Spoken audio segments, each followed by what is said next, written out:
God bless you. खुदावन की तारीफ और शुक्रगुजारी में ओके उसने फसल बख्शा तो उसकी प्रस्तुति जाए।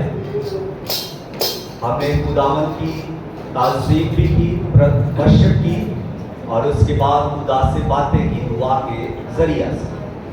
अब खुदा के कलाम के वसीला से हम खुदा की आवाज को सुनेंगे। आए बाइबल मुकद्दस पैदाइश की किताब 2 बाब और उसकी 18वीं आयत। पैदाइश की किताब the book of Genesis chapter number 2 verse 18। पैदाइश की किताब जो कि बाइबल मुकद्दस की पहली किताब है, 2 बाब और 18वीं आयत से मैं आप सबों के सामने खुदा के लासानी बेमिसाल कुदरत वाले कलाम को पढ़ने की जसारत करूंगा। और खुदा ने कहा कि आदम का अकेला रहना अच्छा नहीं, मैं उसके लिए एक मददगार उसकी मानद बनाऊंगा। और खुदा ने कुल दश्ती जानवर और हवा के कुल परिंदे मट्टी से बनाए और उनको आदम के पास लाया कि देखे कि वो उनके क्या नाम रखता है। और आदम ने जिस जानवर को जो कहा वही उसका नाम ठहरा। और आदम ने कुल चौपायों और हवा के परिंदों और कुल दश्ती जानवरों के नाम रखे, पर आदम के लिए कोई मददगार उसकी माने ना मिला। और खुदा ने आदम पर गहरी नींद भेजी और वो सो गया। और उसने उसकी पसलियों में से एक को निकाल लिया और उसकी जगह गोश्त भर दिया।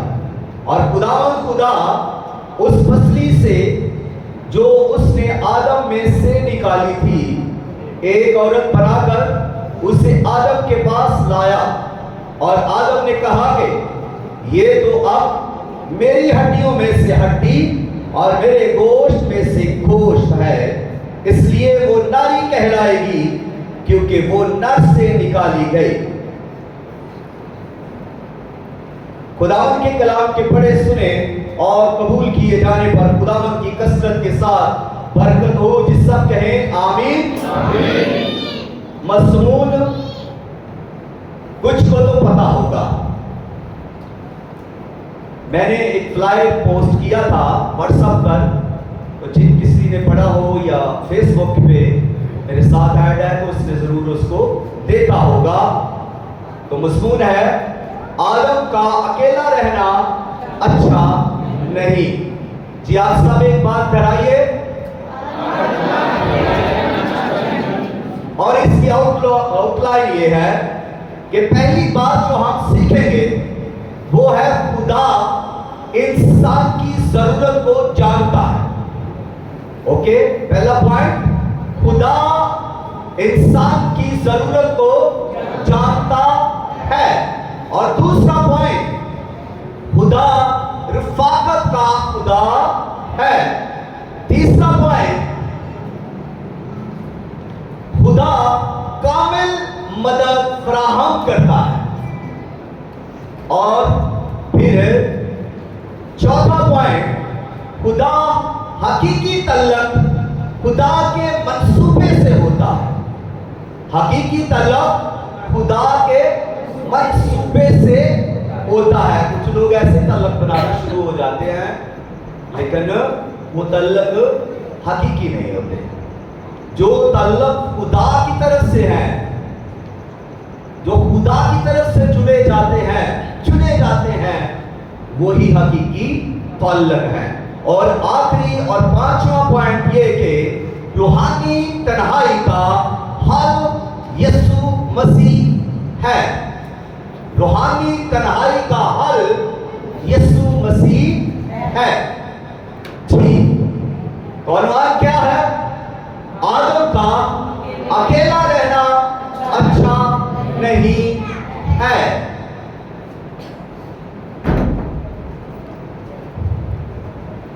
खुदा ने आसमान बना लिया, जब खुदा ने जमीन बना ली, जब खुदा ने जमीन पर सब कुछ बना लिया, खुदा फरमाता गया, चीजें बनती गई।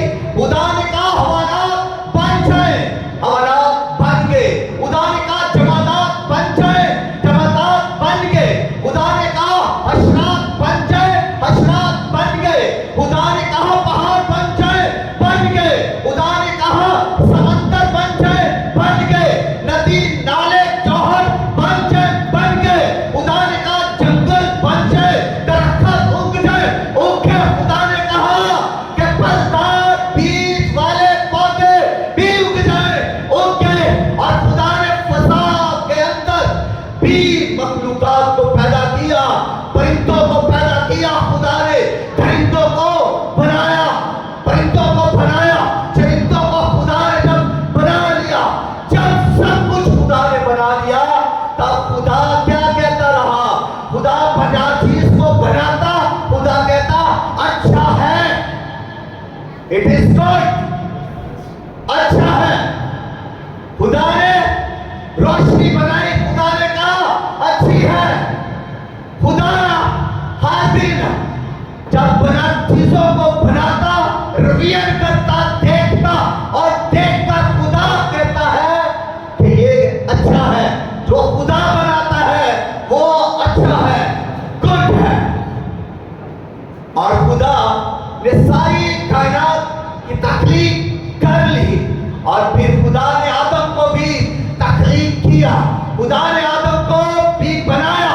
और हम सब जानते हैं, जो बाइबल मुकद्दस के स्टूडेंट हैं, जो बाइबल मुकद्दस को पढ़ते हैं, जो बाइबल मुकद्दस को सीखते हैं, और जिनकी जिंदगी में बाइबल मुकद्दस अहमियत रखती है, जो बाइबल मुकद्दस में दिलचस्पी रखते हैं, वो जानते हैं कि आदम की तख्लीक किस तरह से हुई। बाइबल बयान करती है कि खुदा ने जमीन से मट्टी ली और मट्टी को साना, और सान कर उसने एक पुतला बनाया, और पुतला बनाया, और फिर पुतले में फूंक मारी, यानी उस पुतले में खुदा ने सांस को फूंका। और जब फूंका तो आदम जीती जान हो गया। आदम जो मट्टी था से बना, आदम जो खुदा के अपने पाक हाथों की तख्लीक है, और वो पुतला था जब इससे पहले जब खुदा ने उसमें जिंदगी का दम नहीं फूंका था।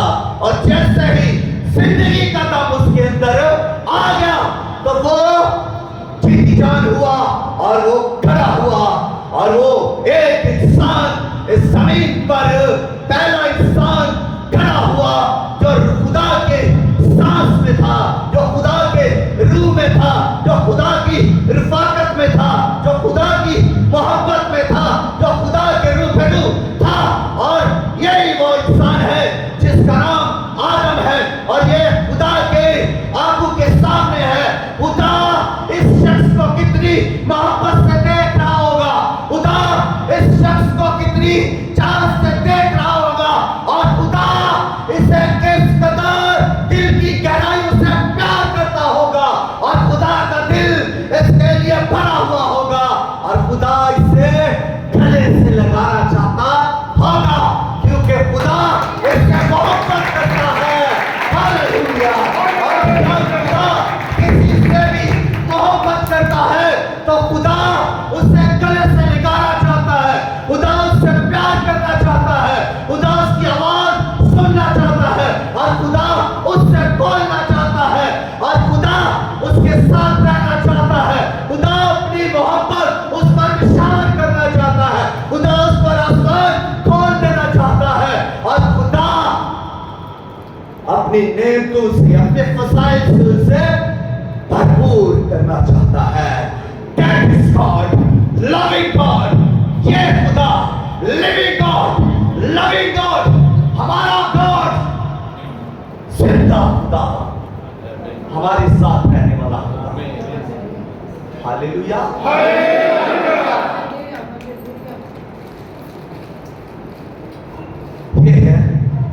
करने वाला खुदा कोई है ऐसा? कोई देवता ऐसा नहीं, कोई माबूद ऐसा नहीं जो जिंदा खुदा है। ऐसे जज्बात रखने वाला खुदा आदम से प्यार करता है, और जब खुदा ने उसे पैदा किया है तो खुदा की मोहब्बत कितनी गहरी है उसके साथ। अब खुदा ने उसे कहां पर रखा? खुदा ने उसे एक खूबसूरत जगह पर रखा, एक ऐसी खूबसूरत जगह जो उसके लिए बनाई गई। खुदा ने एक गार्डन, जिसे ईडन गार्डन कहते हैं, बागे अदन में खुदा ने आदम को रखा। आदम का वहां पर रहना जो है वो कोई आम बात नहीं है। उसके लिए आदम को वहां रखने के लिए खुदा ने पहले से तैयारी की। आदम को बाद में बनाया, अदन को पहले बनाया। अदन में खूबसूरती दरख्त लगाए, अदन में खूबसूरत फल लगाए, अदन में खूबसूरत पौधे लगाए जो खूबसूरत फल रखते हैं, खूबसूरत फूल रखते हैं, खूबसूरती, और ऐसे पौधे जहां पर खुशबू ही खुशबू है। फिर उसमें नदियां बहती हैं, फिर उसमें सोना, फिर उसमें चांदी, जवाहरात ईंधन में रखे। खुदा ने उस जगह को संवारा, खुदा ने उस जगह को चुना, खुदा ने उस जगह को उसके लिए तैयार किया, क्योंकि खुदा उस हस्ती को वहां रखना चाहता है जिसको अपने हाथों से खुदा ने तख्लीक किया, आदम। और आदम को खुदा ने बागे अदन में रखा। तेरे लिए ये खूबसूरत जगह है, तेरे लिए ये सबसे प्यारी जगह है, और जिससे खुदा मोहब्बत करता है, खुदा उसके लिए अच्छे मंसूबे रखता है, उसके लिए अच्छी अच्छी बरकत रखता है। खुदा जिससे मोहब्बत करता है, खुदा जिससे प्यार करता है, उसके लिए खुदा का दिल खुला हुआ है, उसके लिए आसमान से भी उतर आता है, और उसे खुदा हकीर जगह पर, मामूली जगह पर नहीं रखता, खुदा अच्छी जगह पर रखता है। खुदा अच्छा है, गॉड इज गुड। और जब खुदा अच्छा है तो वो अच्छी चीजें देता है। उसके मंसूबे भी इंसान के लिए अच्छे हैं, उसकी बरकत भी इंसान के लिए अच्छी है। इसलिए खुदा ने आदम को एक प्लान की हुई जमीन में रखा। जब बनी इस्राएल को खुदा ने मिस्र से निकालना था तो उनके लिए एक प्लान रखा। खुदा ने उनके लिए ऐसी जगह मखसूस की जहां दूध की नहरें और शहद की नहरें बहती है, जहां खूबसूरत फल है, जहां बड़े ऊंचे ऊंचे दरख्त है, और ऐसी खूबसूरत सरजमीन जिसको वादा की हुई सरजमीन कहते हैं। खुदा अपनी कौम को वहां रखना चाहता है। आदम को खुदा ने प्लान के मुताबिक खूबसूरत जगह पर। अब दुनियावी माँ बाप की बात करते हुए आगे गुजरूंगा। जब कोई बेबी पैदा होना होता है तो माँ बाप की मोहब्बत उमड़ रही होती है, उभर रही होती है, बाहर आ रही होती है। वो मोहब्बत माँ बाप को घर में बैठने नहीं देती, बरसात में जाते हैं बार बार। मैं अपने बेटे या बेटी के लिए अच्छे कपड़े खरीद कर रहा हूं, अच्छे खिलौने खरीद कर रहा हूं, उसका एक कमरा सजाया जाता है, एक कमरा जिसमें खूबसूरत तस्वीरें लगाई जाती हैं, जिसमें भालू वगैरह की ऐसी चीजें भी रखी जाती है कि कमरा वो खूबसूरत लगे। बंद कर दिया जाता है, कोई इसमें ना जाए, इसमें हमारा बेबी आएगा। यही बात है।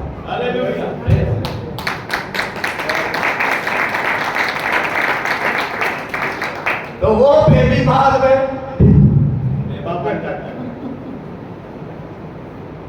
कहता है तुमने मेरे लिए क्या किया। उसको पता नहीं कि तेरे पैदा होने से पहले तेरी माँ ने तेरे लिए क्या प्लान किए हैं, तेरे बाप ने तेरे लिए क्या प्लान किए हैं। वो नहीं सोचता तूने मेरे लिए क्या किया है। उसे यह नहीं पता कि बाप जो दिन भर की कमाई लाता है उसमें जो बचता है वो तेरे प्लान के लिए खर्च करता है।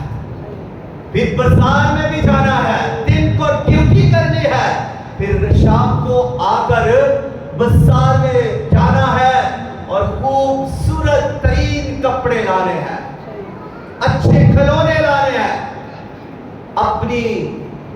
अपने बेबी के लिए, अपनी बेटी के, अपने बेटे के। इस कदर प्लानिंग होती है। आज के दौर में तो पहले जरा पता चल जाता है कि बेटी है कि बेटा, तो इसलिए फिर कपड़े भी अगर बेटी है तो वो ही खरीदे जाते हैं। तो जो अगर बेटा है तो बेटे की शॉपिंग होती है। लेकिन हमारे वक्त में ऐसा नहीं था, हम जो आया पहन लेते। तो कभी कभी बड़े बच्चे के भी छोटा बच्चा पहन लेता था, वो एक जमाना।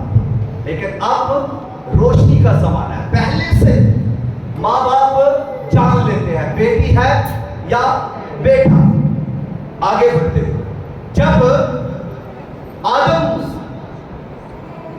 को खुदा ने एक प्लान के मुताबिक गार्डन में रखा, ईडन गार्डन में, तो खुदा उनके साथ रफाकत रखता है। अब खुदा उससे बातें करता है। माँ भी बच्चे के साथ बातें करती है, उसे चूमती है, बाप भी चूमता है प्यार से। उसके नाज नखरे, उसकी जरूरतों का ख्याल करना माँ बाप का ये मोहब्बत का अंदाज है। तो बाप, आसमानी बाप यहोवा खुदा कदूसों पर लसानी खुदा जो आसमानों के आसमान पर तख्त नशीन है, तो भी हम बादशाह का ख्याल करता है।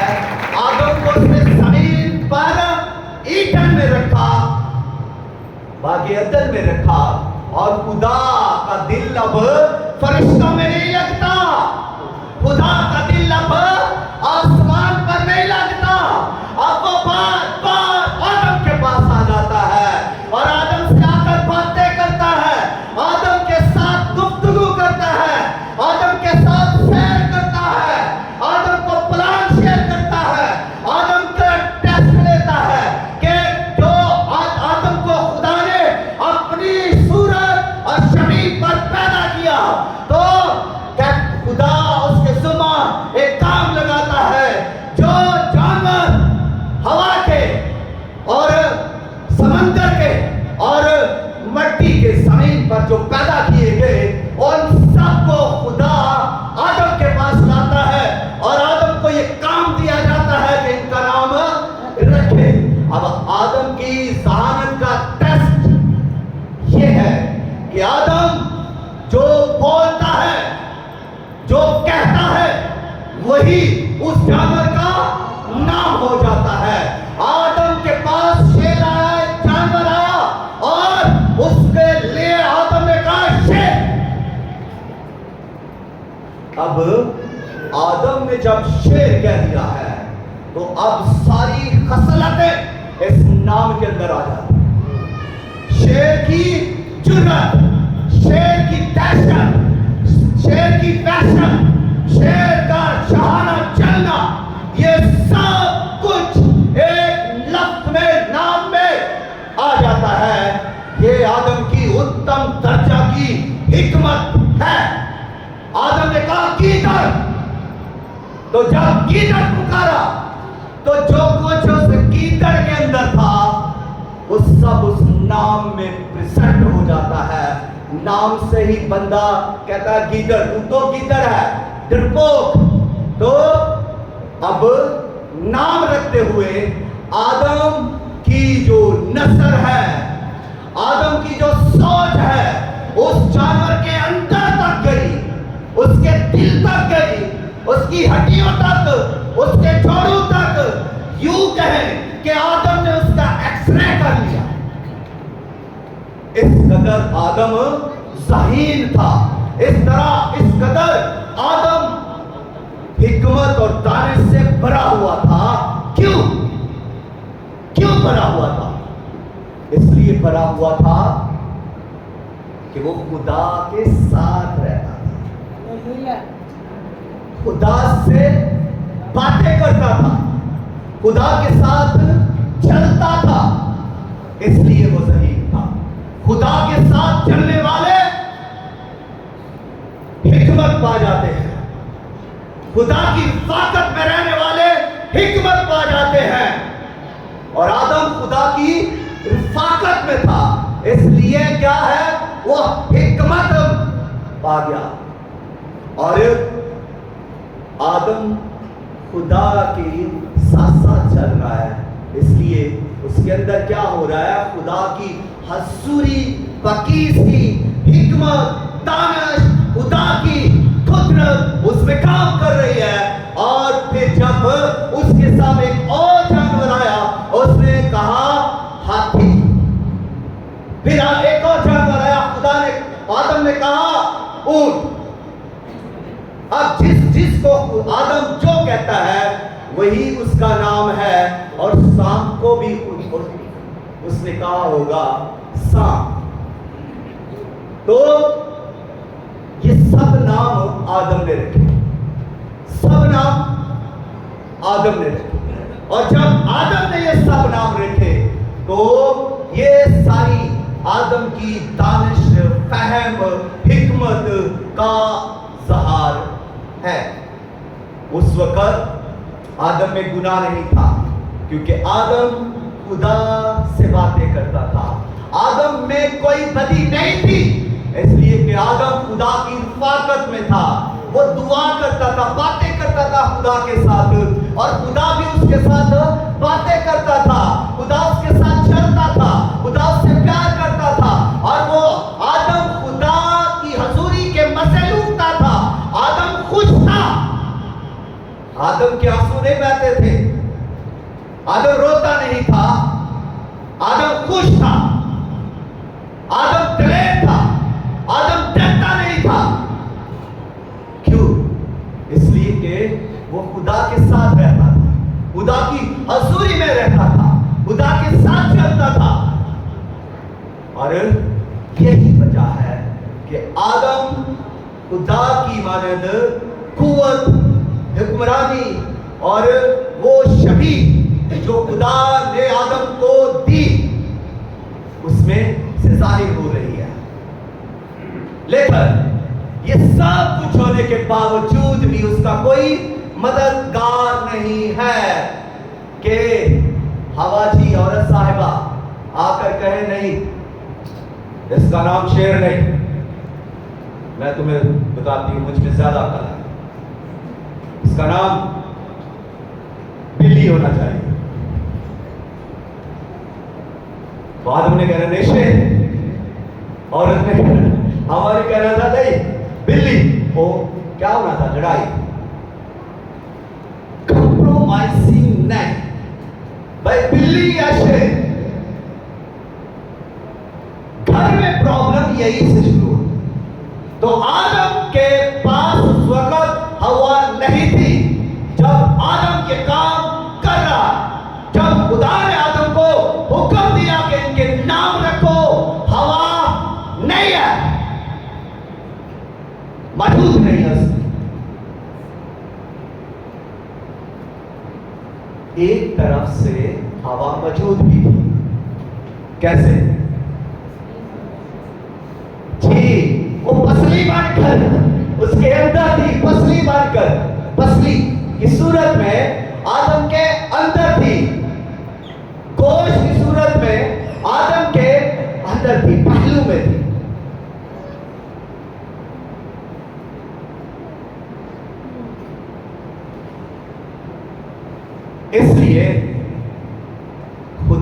क्या किया? कहा सब अच्छा है। खुदा ने कहा सब अच्छा है। अपनी तकलीफ, जब खुदा ने सारी तकलीफ कर ली, हर जगह पर खुदा कहता है अच्छा है, अच्छा है, अच्छा है। लेकिन आदम को बनाने के बाद फिर जब उसने नाम भी रख लिए, तो एक लम्हा आया कि खुदा ने कहा आदम का अकेला रहना अच्छा नहीं। आदम का अकेला रहना अच्छा नहीं। आदम अफसुर्दा होगा, तन्हाई महसूस कर रहा होगा। आप देखिए, खुदा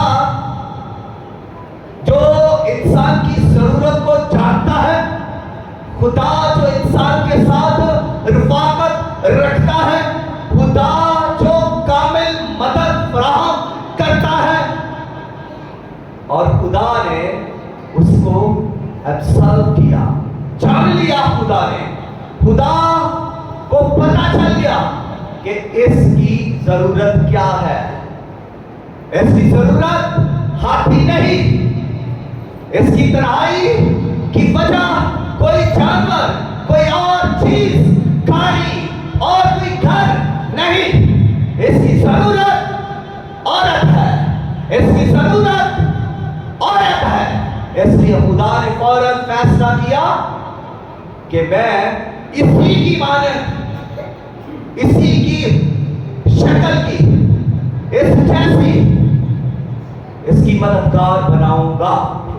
और जब खुदा ने ये फैसला किया, तो फिर खुदा ने अगला स्टेप लिया कि आदम को पर गहरी नींद भेजी। आदम सो गया, गहरी नींद के अंदर आ गया, और खुदा ने उसका ऑपरेशन किया। खुदा ने उसके पहलू से एक पसली निकाल ली और फिर गोश्त भी निकाल लिया।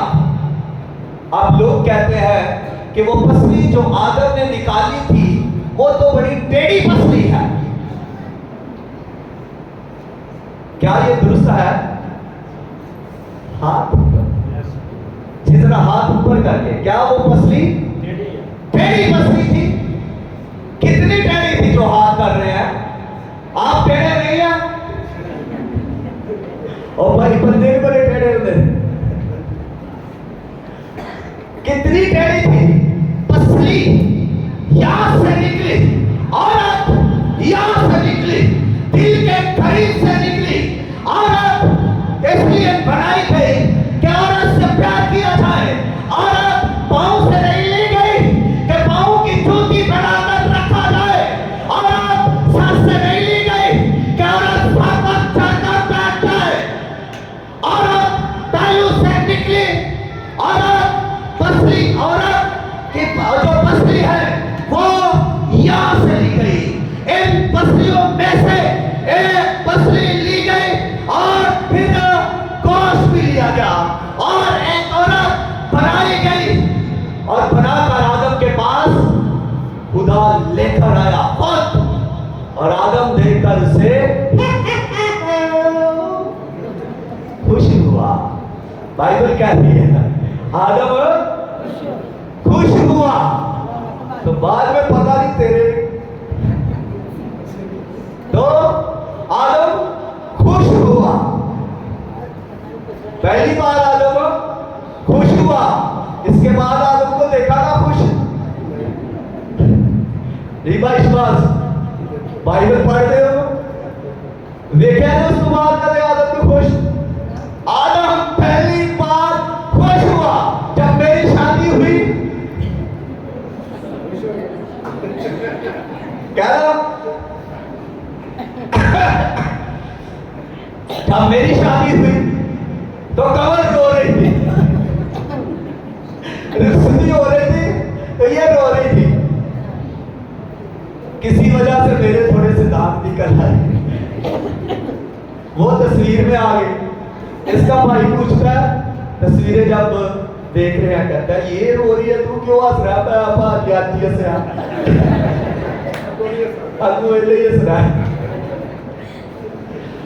तो बात यह है कि आदम उसके बाद भी हंसा, आदम यहां देखकर हंसा। और इस सीन को मैंने, जब मैं पास्टर नहीं था तब मैंने इसको, जब मैं एक्सपोर्ट मैनेजर था तब इस चीज को मैंने ना वीडियो में देखा, इंटरनेट में। मैं ये तब देखना चाहता था कि ये जो एक्सप्रेशन है कैसे है। जब पहली बार कोई मर्द औरत को देखता है या औरत मर्द को देखती है तो कैसी फीलिंग आती है, कैसे एक्सप्रेशन आते हैं। तो मैंने ना वो देखना शुरू किया और ये सेम ऐसे ही है जो बाइबल मुकद्दस में लिखा है, ऐसे कि खुदा ने आदम को बनाया, हवा को बनाया, और फिर हवा को खुदा जब आदम उसके पास लेकर आता है, आदम के पास, तो आदम भी उसे देखकर बड़ा खुश होता है, टाटा बाय बाय। तो आगे से वो भी ऐसे रिस्पॉन्स कर रही है, हवा भी उसे रिस्पॉन्स कर रही है, तो वो भी उसे देखकर खुश हो रही है। तो मतलब ये कि ये रिलेशन खुदा की तरफ से है और ये रिलेशन खुदा ने इसलिए बनाया है कि ये दोनों मिलकर रिफाकत में रहे, एक दूसरे से मोहब्बत करें और एक दूसरे की इज्जत करें। खुदा ने इंसान को अकेला रहने के लिए नहीं बनाया, बल्कि खुदा ने इंसान को रिफाकत रखने के लिए बनाया। खुदा चाहता है कि इंसान रिफाकत में रहे, और ये रिफाकत पहली रिफाकत इंसान की जो प्रायोरिटी में आती है खुदा के साथ होनी चाहिए। मर्द की रिफाकत खुदा के साथ, औरत की रिफाकत खुदा के साथ। पहली प्रायोरिटी, पहली बात ये कि हमारी रिफाकत खुदा के साथ होनी चाहिए, और गहरी होनी चाहिए, और ज्यादा होनी चाहिए, बार बार होनी चाहिए, बार बार। और ये रिफाकत कैसे है? दुआ के जरिया से, कलाम पढ़ने के जरिया से, खुदा की हजूरी में अपने आप को देने से रिफाकत होगी। दूसरी रिफाकत, शादीशुदा है मियां बीवी, तो उनकी आपस में रिफाकत होनी चाहिए, ये रिलेशन बढ़ना चाहिए। और तीसरी जो रिफाकत है वो अपने खानदान में होनी चाहिए। खानदान में रिफाकत होनी चाहिए। अब खानदान में रिफाकत नहीं होती। खानदान में क्या होता है? बहन के साथ भाई, और इस तरह रिलेशन जो बिखर जाते हैं, जिनको इकट्ठा होना चाहिए, वो आपस में रिफाकत नहीं रख रहे होते। जैसे सास बहू का झगड़ा, और इसी तरह बहन भाई भी आपस में लड़ते हैं, भाई भाई लड़ते हैं। बाइबल कहती है कि भाइयों में भी रिफाकत हो, मोहब्बत हो, बहनों में मोहब्बत हो, आपस के अंदर रिलेशन इस तरह का हो कि मोहब्बत गहरी होती जाए। एक दूसरे को समझो, एक दूसरे की जरूरत को समझो, एक दूसरे के साथ ताल्लुक कर रखो, एक दूसरे के साथ मोहब्बत रखो। खानदान के अंदर अगर रिफाकत है, मोहब्बत है, एक दूसरे की जरूरत को महसूस किया जा रहा है, तो रिफाकत बढ़ेगी, खानदान कायम होगा, खानदान कमजोर नहीं होगा बल्कि मजबूत होगा और प्रॉस्पेरस होगा, खुशहाल होगा। खानदान में खुदा की कुदरत बढ़ेगी, और यहाँ पर रिफाकत है, मोहब्बत है, दुआ है, चाहत है, वो आसमान खुलता है और उस खानदान पर खुदा का आसमान खुलेगा। खुदा की प्रकाश नाज़िल होगी, और जहाँ लड़ाई झगड़े फसाद नफरत होगी, टांग खींचने वाली बातें होंगी, रिश्वा करने वाली बातें होंगी, वो खानदान बर्बादी की तरफ जा रहा होगा, वो नीचे की तरफ आ रहा होगा, वो ऊपर की तरफ नहीं जा रहा, वो सक्सेस नहीं हो रहा, वो फेल हो रहा है। खानदान को अहमियत दे। तेरा भाई तेरा है, तेरा भाई इस दुनिया में इंपॉर्टेंट है, तेरा भाई इस दुनिया में सबसे ज्यादा अहमियत रखता है। कोई गाड़ी करे भाई से बढ़कर नहीं, कोई घर करे भाई से बढ़कर नहीं है, कोई चीज भी तेरे भाई से बढ़कर नहीं है। फिर तू क्यों अपने भाई को इग्नोर कर रहा है? क्यों तेरी रफाकत तेरे भाई के साथ नहीं? क्यों तेरी लड़ाई तेरे भाई से है और तू अपने भाई को यह कह रहा है कि यह मेरा शरीक है? अपना आप अपनी दौलत अपने भाई के साथ शेयर करें, उसकी जरूरत को जाने। खुदा हमारी जरूरत को जानता है और खुदा ये भी चाहता है कि हम भी अपने भाइयों की जरूरत को जाने, अपनी बहनों की जरूरत को जाने, अपने खानदान की जरूरतों को जाने। भाई समझ लें कि भाई बहन का रिश्ता इंपॉर्टेंट है, इस दुनिया में अहम है और ये हकीकी रिलेशन है, खुदा के मंसूबे में है और इसमें बरकत है। जब दो बहन भाई एक रफाकत में आते हैं, मोहब्बत में आते हैं और उन पर खुदा की फजीलतें बढ़ती है और पर मेहरबानियां बढ़ती है और पर खुदा की अनॉइंटिंग बढ़ती है और खुदा उन्हें प्रॉस्पेरस करता है। जिस भी मियां बीवी के अंदर मोहब्बत है, रिलेशन में रफाकत है, वो भी बढ़ता है, वो भी मजबूत होता है, कमजोर नहीं होता। और बच्चों को सिखाएं ये तेरी पुप्पो है, इंपॉर्टेंट है इस दुनिया के अंदर और कोई औरत भी अहम नहीं, ये तेरी सगी पुप्पो है। आज लोग सिखाते नहीं है कि पुप्पो क्या है। पुप्पो वो है जो तेरे बाप के साथ खाती रही, तेरे बाप में से, तेरे दादा तेरे बाप के खून में से है और तेरी माँ के तेरी दादी की बेटी है, तेरे दादा की बेटी है। ये जिस कदर मैं इंपॉर्टेंट हूं तेरा बाप, उसी तरह अहम इंपॉर्टेंट वाइटल तेरी ये पुप्पो है। वो भी इस घर की मालिका है, वो भी इस घर का हिस्सा है, पुप्पो हम है। और मुंह बोलियां बहने,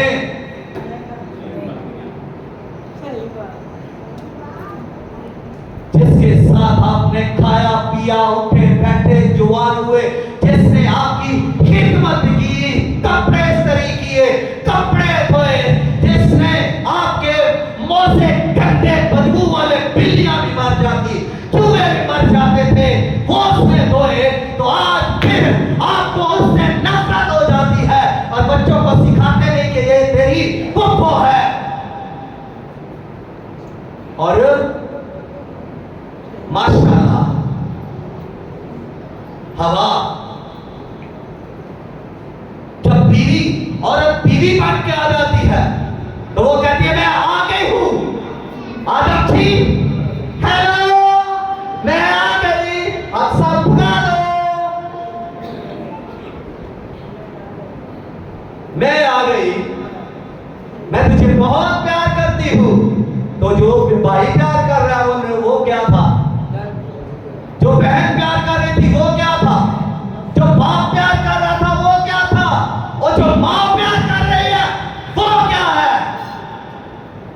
तेरा प्यार सबसे बकरा है, पर तेरी जगह एक अपनी जगह है, तेरी अहमियत अपनी जगह पर है, तेरा प्यार अपनी जगह पर है, तेरी फजीलत, तेरा मान सम्मान इज्जत सब कुछ अपनी जगह है और बाप की इज्जत मान सम्मान अपनी जगह, माँ की इज्जत शान अपनी जगह, रिस्पेक्ट इज्जत। तो सोचो बीवी थी,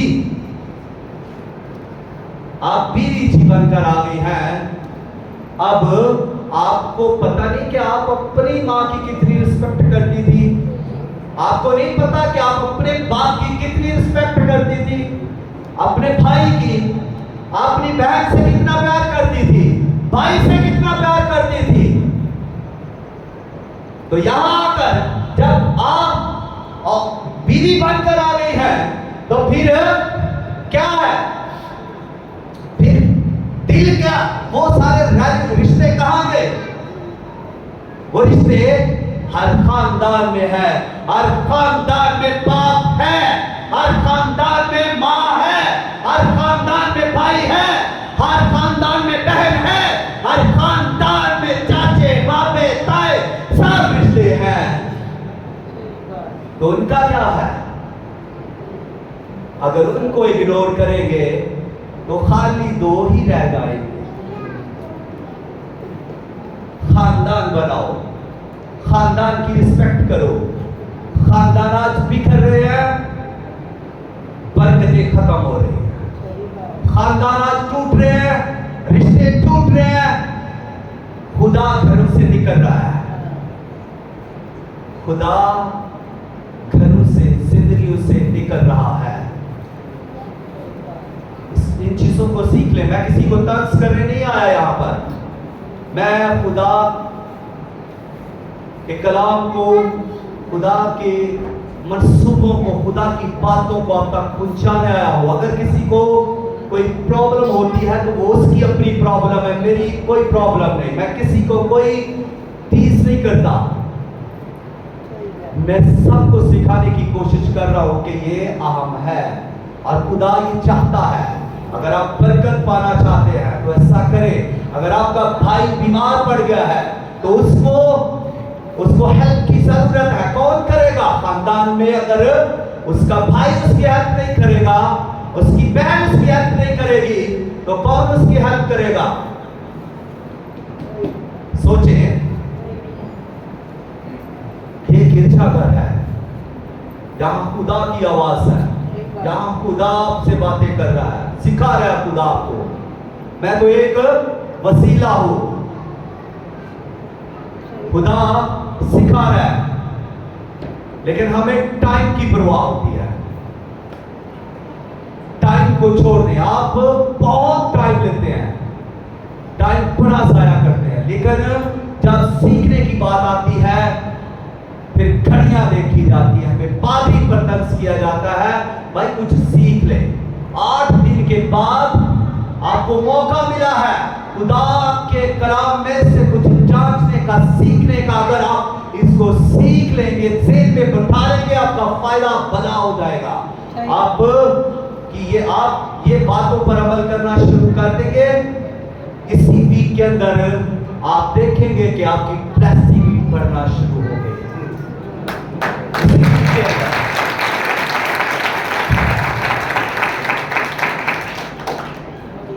तो खुदा कलीसिया, और चौथा जो रिश्ता है कलीसिया के साथ भी रफाकत रखनी है। खानदान से बाहर भी खुदा के लोग हैं। ये सब जो आप है ये कलीसिया, चर्चेस जो मसीह ही हैं, जो ईमानदार हैं, वो सब कलीसिया है। आप हो सके तो उनकी भी मदद करें, एक दूसरे की मदद करें, एक दूसरे से रफाकत रखें। इससे भी खुदा आपको ब्लेस करेगा, इससे भी आपकी बरकतें बढ़ेंगी। जो कुछ भी आप किसी के लिए करेंगे उसमें बरकत है। मैं 2 दिन मुझे एक्सपीरियंस हुआ, मेरे साथ वाले हमसाए मेरे क्लास फेलो थे और मुझे पता ही नहीं था, ना उनको पता था। तो अचानक से बात हुई तो उन्होंने उनकी बेटी की शादी भी थी तो इनवाइट किया, और फिर उन्होंने ना कल मुझे और भी बहुत सारे मेरे वो स्कूल फेलो, क्लास फेलो मिलवाए। वो सब जब हम बैठे हुए खाना खा रहे हैं, बातें कर रहे हैं, तो हमें अपना एक जमाना याद आ गया और वो एक रफाकत थी। अब उसने जो बात मैंने उनसे सीखी कि वो कह रहे हैं कि हमारा एक ग्रुप है कोई 35-40 लोगों का, और हम मिलकर सब कुछ ना कुछ पैसे डालते हैं और फ्री कैंप हर वीक लगाते हैं मेडिसिन का यानी मेडिकल फ्री कैंप हर हफ्ता इतवार 2 दिन लगाते हैं, उसमें सब कुछ फ्री है। वो क्या कर रहे हैं? वो मदद कर रहे हैं, वो अपने लोगों की मदद कर रहे हैं। तो हमें भी ऐसे करना चाहिए। अगर हम कर सकते हैं तो हमें करना चाहिए, ताकत रखनी चाहिए हमें। और भी ऐसे बहुत सारे काम हैं। तो हकीकी रिलेशन जो है खुदा के मंसूबे में है। तो बात ये थी कि जो पहला रिश्ता है मियां बीवी का, आदम हवा का, तो ये रिलेशन खुदा की वजह से है, खुदा के मंसूबे में है, इसलिए ये हकीकी रिलेशन है। और फिर खानदान, बहन भाई आ जाते हैं, मियां बीवी, और ये सब है हकीकी रिलेशन है। और इसके अलावा और भी बहुत सारे रिलेशन हैं जो आजकल लड़कियां बनाना चाहती हैं, लड़के बनाना चाहते हैं, और वो जानते नहीं ये खुदा की तरफ से हकीकी रिलेशन है, ये खुदा के मंसूबे में रिलेशन है कि नहीं? ठीक है, वो इसको अंडरस्टैंड नहीं कर रहे, इसलिए वो फिर ब्लेस नहीं होता, उसमें खुशी नहीं आती, उसमें फिर प्रॉब्लम्स आती हैं, रोना धोना आ जाता है, और तन्हाई, और फिर इस तरह की प्रॉब्लम्स आती हैं। तो हकीकी रिलेशन जो है वो खुदा के मंसूबे, बहन भाई में जो रिलेशन है वो खुदा के मंसूबे में है। भाई को बहन इसलिए दी गई है कि ये खुदा की तरफ से एक रिलेशन बने, खानदानी, और भाई भी दिए गए, इसमें हकीकी रिलेशन है।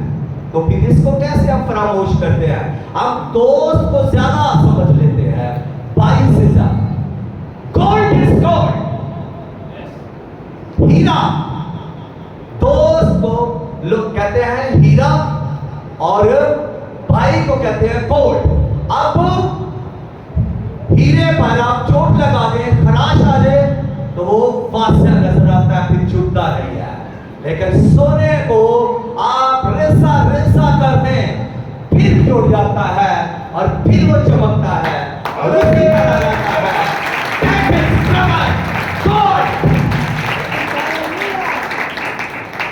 दोस्त जितना भी चमके, जितना भी चमक दिखाए, हीरा बन कर दिखाए, लेकिन जिस रोज आप में उसमें कुछ अनबन हुई, कोई गलती खता हो गई, तो फिर खत्म, वो हीरा चूर हो जाएगा। इसलिए खुदा चाहता है कि हम रिफाकत में रहें। खुदा ने आदम के लिए हवा को बनाया कि रिलेशन के अंदर रहे, रिफाकत के अंदर रहे, मोहब्बत के अंदर रहे। और ये खुदा ने जब कहा कि आदम का अकेला रहना अच्छा नहीं, तो इसका मतलब है कि खुदा ने उसकी सोचों को जाना, खुदा ने उसके दिल की गहराइयों के अंदर के जज्बात को जान लिया, खुदा ने उससे सर का पांव स्टडी कर लिया कि इससे किस चीज की जरूरत है। तो फिर खुदा ने उसकी माने से उसी की माने। अब औरत का ब्लड और मर्द का ब्लड डिफरेंट तो नहीं, आंखें, बाल, हाथ दो हैं, पांव, तो खुदा ने उसकी मानद बनाया। और आप इसमें जबरदस्त नशाबत ये कि औरत भी इंसान की तरह बोलती है, बल्कि ज्यादा बोलती है, और इंसान की तरह ज़हीर किया है। ऐसा ही है। तो खुदा इस कलाम के वसीला से हम सबको कसरत के साथ बरकत दे, आमीन।